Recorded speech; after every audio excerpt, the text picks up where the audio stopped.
Aquarium maintenance చాలా easy అండి. నేను చాలా కష్టం అనుకున్నాను. ముందు రాక్ సాల్ట్ అంటే మంచిగా క్లీన్ చేసుకోవాలి. డైరెక్ట్ వాటర్ అనేది వేసేయకుండా మంజీరా వాటర్ క్లోరిన్ కలుపుతారు కాబట్టి కొంచెం మనం ప్యూర్గా మనం 3 days అనేది ఒక టబ్లని స్టోర్ చేసుకొని అప్పుడు మనం వేయాలి. సో డర్టీ వాటర్ అంతా తీసేసి కొంచెం సాల్ట్ ఇవన్నీ కడిగేసి ఆ 3 days స్టోర్ చేసిన వాటర్ అనేది వేయాలి. సో క్లోరిన్ వాటర్ని డైరెక్ట్గా వేయకూడదు. బోర్ వాటర్ అయితే పర్వాలేదు. అండ్ నేను ఈ వాటర్లో కొంచెం రాక్ సాల్ట్ కూడా వేసాను అనమాట. మనకు 3 hours కొంచెం ఆక్సిజన్ ఆన్ చేసి అలాగ వాటర్ ఉంచాలి లిక్విడ్ వేసి. అప్పుడు కొంచెం ఆ టెంపరేచర్ నార్మల్ అవుతుంది. మనం ఇవన్నీ కూడా క్లీన్ చేసుకోవాలి, ఎప్పటికప్పుడు ఫ్రెష్గా ఉంచుకోవాలి.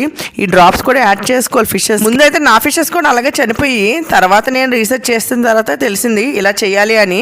సో మీకు ఈ ఇన్ఫర్మేషన్ అనేది బాగా యూస్ఫుల్ అవుతుందని అనుకుంటున్నాను. అండ్ బయట నుంచి 2 ఫిషెస్ తెచ్చాం, కోయి ఫిషెస్, జపాన్ బ్రీడ్. సో ఇవి కూడా మనం ఇలా పెట్టాలి, డైరెక్ట్ వాటర్తో వేయకూడదు. ఆ క్లైమేట్ అలవాటు అయ్యాక అందులో వేసేయడమే. సో మరికొన్ని వీడియోస్ కోసం సబ్స్క్రైబ్